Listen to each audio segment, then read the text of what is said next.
Today I'm going to be talking about The French Revolution by Mike Duncan. This is season 3 of Mike Duncan's Revolutions podcast. I've been working my way through Mike Duncan's podcast and making little mini reviews as I go. And in the description down below, I will link to the videos I've already made in this series. I made one started video which I announced the project and talked about why I was interested in it. And then I did one video reviewing the English Revolution series and one video reviewing the American Revolution series. Now, as I have been mentioning in those videos, I'm making this more for my own benefit than anybody else's, really. I don't particularly have a lot of intelligent things to say about these podcasts, and you may find your time better spent just listening to the actual Mike Duncan podcast instead of listening to me. Go ahead and Google Revolutions podcast and just jump right into it. But that being said, I have committed myself to doing little mini reviews on each season. So here I am. I have listened to the season 3, the French Revolution podcast now, 3 times all the way through, and because I've got a certain personality, when I listen to it all the way through, I just listen to everything in the podcast feed, including the supplemental episodes, the fundraising episodes, the little announcement episodes, the 250th, what was it? Sorry, I'm looking at the feed here. 250th episode question and answer time. Yeah, as well as all the main episodes. I listened to it 3 times through because I quite often find with audiobooks and podcasts, sometimes I miss things the first time listening to them. So try and listen to them 3 times through to just make sure I glean as much information as possible before moving on. So, all that being said, I really loved this podcast. I mean, I've been enjoying this all the way through. The English Revolution series was great. The American Revolution series was great. But the French Revolution by Mike Duncan is just spectacular. And I mean, undoubtedly some of it is the subject material. I mean, the French Revolution is the Great Revolution, right? So there's a big, juicy story here that would be great no matter who was telling it.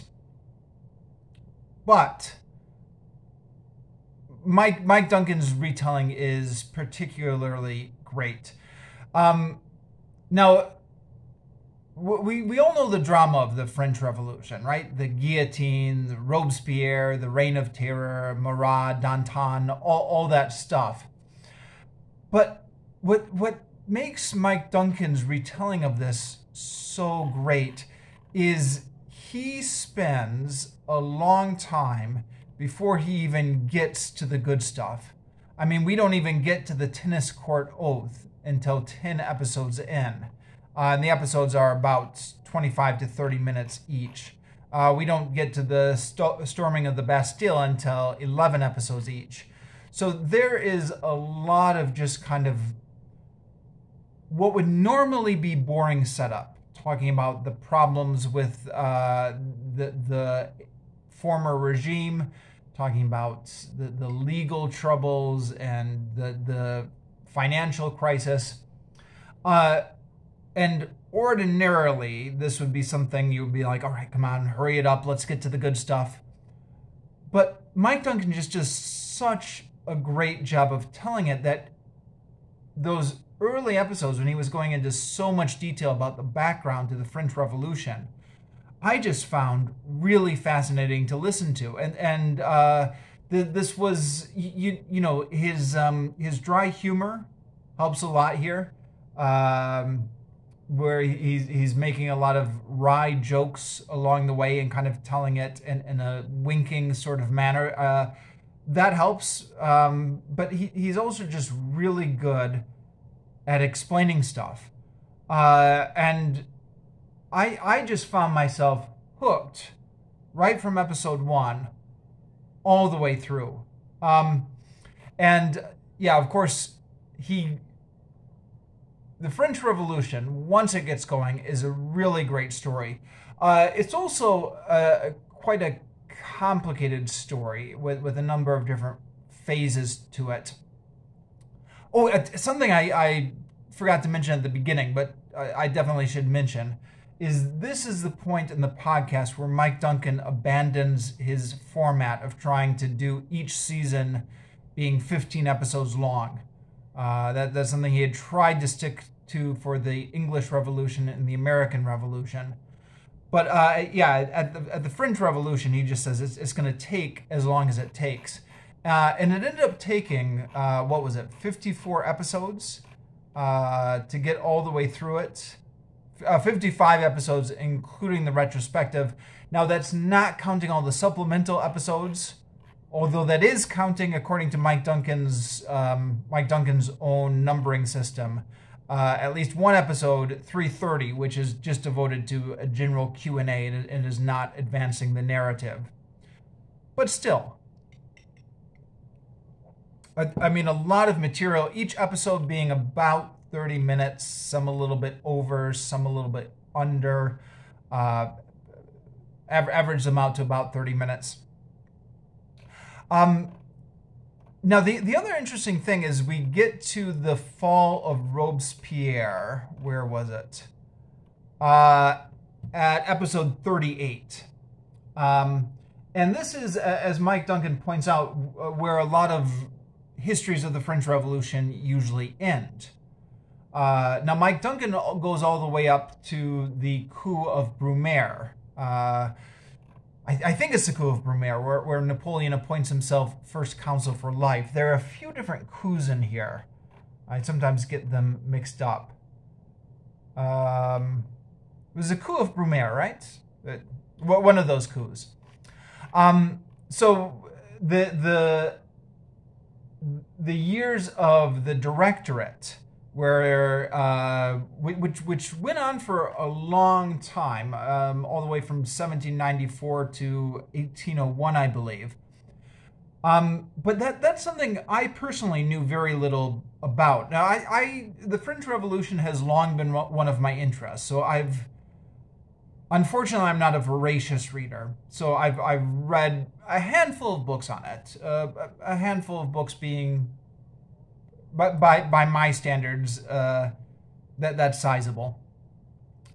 But I knew almost nothing about the Directory years. I mean, I knew something about a whiff of grape shot. I knew something about Gracchus Babeuf and the Conspiracy of Equals. But something about Napoleon in Egypt, but very, very little about those years.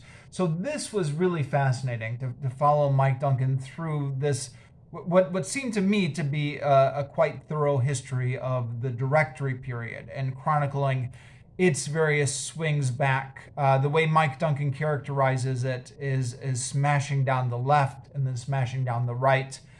Going all the way through, of course, the big events, the Conspiracy of Equals, Napoleon in Egypt, leading all the way up to the coup. So yeah, it's really fascinating because during this long time that Mike Duncan has allowed himself, he spends a lot of time on the events leading up to the revolution, and he tells the story well, so it's all very fascinating to listen to. And then he spends a lot of time on the events after the fall of Robespierre, and he tells the story well, so it's all fascinating to listen to. As well as the actual real red meat of the French Revolution, the Jacobins, Robespierre, Marat, Danton, that is all told very well. Yeah, I did see a comment. I forgot where I saw this. I think this was on his website, where one of the more recent episodes on the Russian Revolution. Somebody was complaining that he was going through the history of the Russian Revolution too quickly. And somebody else left a comment saying, well, you could always go into more detail. He said, I was re-listening to the French Revolution episodes, and I realized it could be twice as long as it was.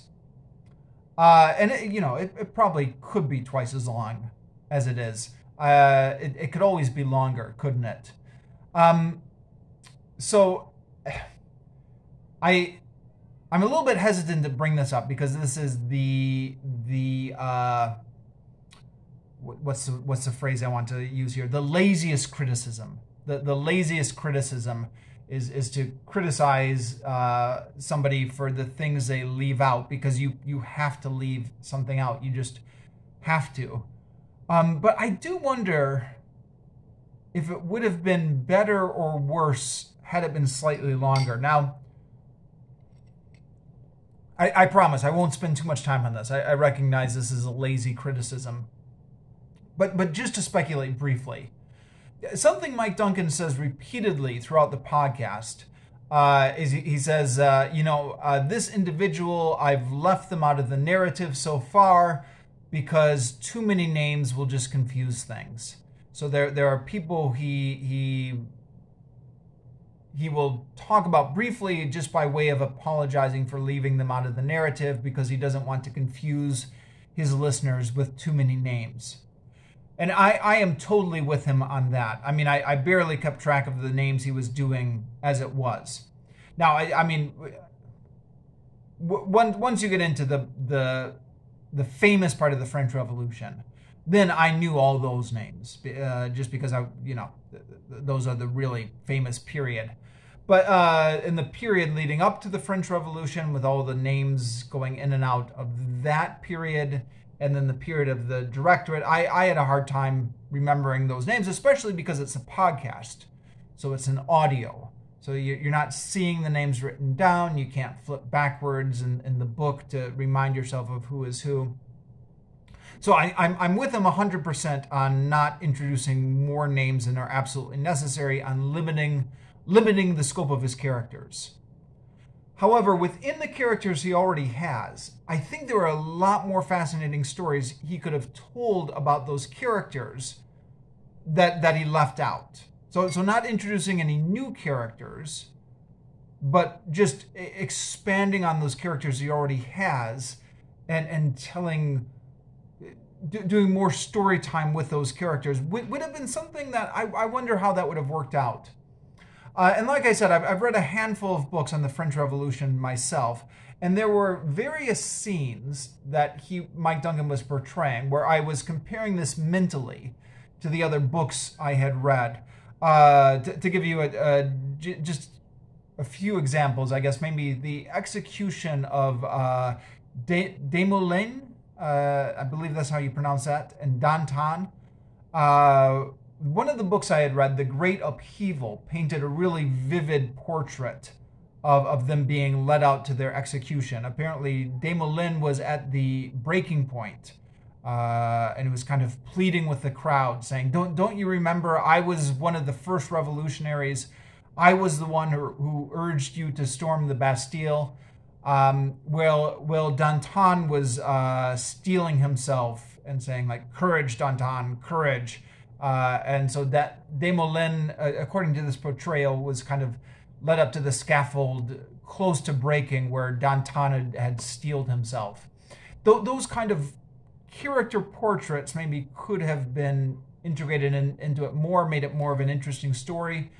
I mean, another thing, after the fall of Robespierre, and then Saint Just, who I believe is pronounced Saint-Just in the French, as he's being led away, he apparently points to the rights of man and said, "At the very least, you can thank us for this," as kind of like his final jibe before he's being led off to the execution. Or on a completely different note entirely, during the lead up to the war with Austria, the one that the Girondins were the war that the Girondins were agitating for, and that Robespierre was against. There's a famous quote by Robespierre, something to the effect of, I don't have it in front of me, but something to the effect of the most foolhardy idea a politician can get into his head is that all he needs to do is invade another land and the people will welcome him as liberators. It says, no one likes armed missionaries.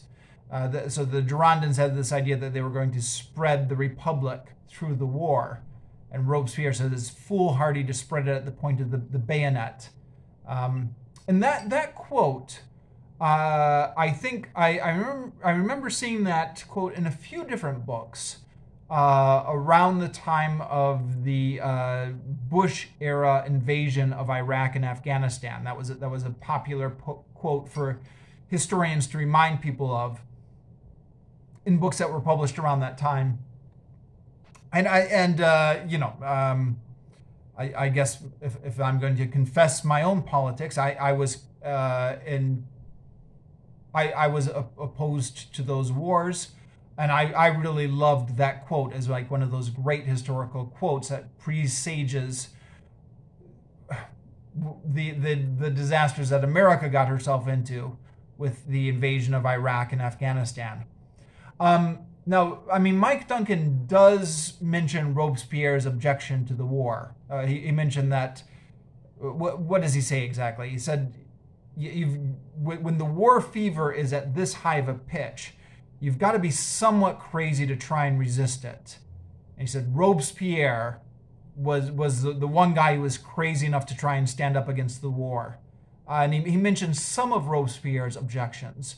But he doesn't give that beautiful quote, and I think that would be that would have been a great place to put in that quote. Or, sorry, this is the last one. Thomas Paine. Thomas Paine had been voted into the French Convention, National Convention, I believe it was. But when they were voting on the death of Louis XVI, Thomas Paine opposed the death of Louis XVI, and Thomas Paine had this great quote that he said at the convention. He said, when I go back to America and I write the history of the French Revolution, I would rather record 1,000 errors of mercy than one error of harsh justice. Something like that. I don't have the exact quote in front of me again. I thought that was a great quote, but there was also a dramatic scene where Thomas Paine was trying to say this, and Marat was trying to shout him down. And Marat was saying, don't recognize Thomas Paine. He's a Quaker, so his religion makes him a pacifist, so we can't actually listen to anything he has to say on this because he's bound by his religion to not vote to not vote for death. I mean, Thomas Paine wasn't actually a Quaker, of course. He was a famous deist, although his background had been as a Quaker. But, yeah. And actually, while I'm on the subject, I think the one... Sorry, let me back up a little bit. I wonder if the integration of more of those quotes and more of those scenes and more of those little stories, not introducing any new characters, but just telling more detailed stories about the characters we already know, I wonder if that would have made this podcast even better. I mean, it's great like it is, but I wonder if that would have made it even better. I want to say yes, but who knows? It could have completely thrown off the pacing. I mean, as it is, Mike Duncan has a really nice pacing going on. So would it have been better or worse if he would have included those things? I don't know. But yeah, coming back to Thomas Paine, the one thing, the only ball I think really did get dropped is Thomas Paine's participation in the French Revolution. It's mentioned briefly, but it's not really talked about in any great detail. And to be fair, Thomas Paine's, if you're doing a history of the French Revolution, then Thomas Paine has a very minor part in that. But if you're doing a revolutions podcast in which you're doing the American Revolution first, and then the French Revolution, then finding those common threads between them, I think is worth exploring. So because Mike Duncan had just gotten done doing the American Revolution, I think doing Thomas Paine in more detail would have been nice. He mentions at one point that he's considering doing a supplemental on Thomas Paine and Thomas Paine's. Oh shoot, I forgot the guy's name. What was the guy's name who Thomas Paine was arguing against back in England? Not Pitt, but shoot, this is one of those things that just has the guy who wrote against the French Revolution. I'm gonna think of the name as soon as I turn off the video. Anyways, he mentioned that Mike Duncan mentioned that he was thinking about doing a supplemental on Paine and what was going on in England during the French Revolution. And I think this is one of those things that got dropped once Mike Duncan realized he was expecting a second child. Because he mentions that his wife is pregnant, this is the child's due date, and he says, we're just going to have to skip a few things to make sure we get to the end before the child is born. And I imagine that was one of the things that got skipped, was any hope of doing a supplemental on Thomas Paine and his connection with the French Revolution. On the other hand, Lafayette's role in the French Revolution gets a fair amount of attention. Now, of course, Lafayette had a major role in the French Revolution, unlike Thomas Paine. But, you know, it would be interesting to share stories in the comments or something. I suspect my experience is the same as a lot of Americans. I had no idea how big of a role Lafayette played in the French Revolution until I was in my 20s and was just doing some reading on the French Revolution on my own. I had learned about Lafayette as Washington's protege in my American history classes. You know, not learned a lot about him, but you know, in America we got a lot of towns and streets named after Lafayette. So, you know, my history teacher made a point of mentioning him. But I had no idea that he had gone on to play such a big role in the French Revolution. Yeah, and Mike Duncan's musings on Lafayette are interesting. This is something that comes up in the question and answer episode, in episode 30. I mean, even before then, Mike Duncan had mentioned that he found it interesting that when Americans write about Lafayette, they write about him in quite glowing terms. But when the French write about Lafayette, they kind of dismiss him as an idiot.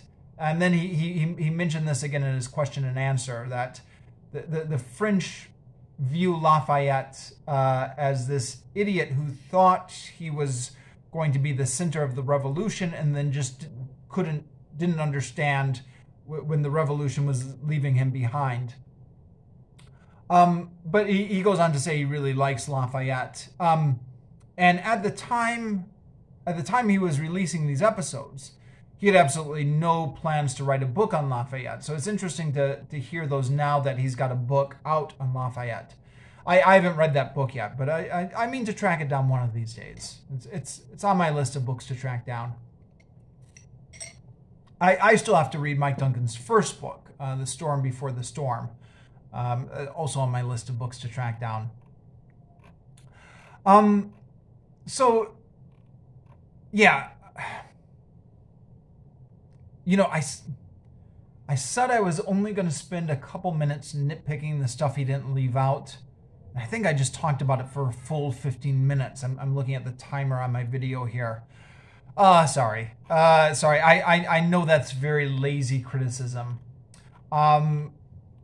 But yeah, what else is there to say other than I really loved his whole series on the French Revolution. It was just fascinating listening from beginning to end.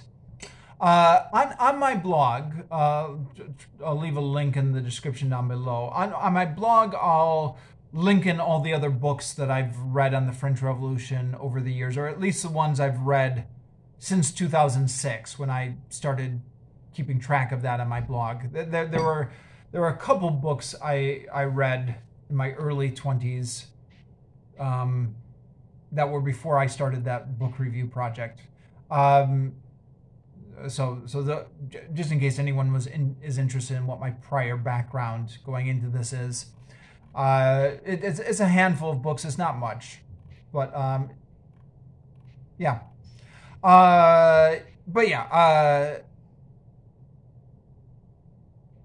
If you haven't listened to it yet, by all means check it out. I expect anyone who's listening to me rambling on has probably already listened to the Mike Duncan podcast first. Obviously, these kind of things will self-select for audiences. So if you're not interested in history, don't listen to this. But if you're interested in history, you'll find it absolutely fascinating.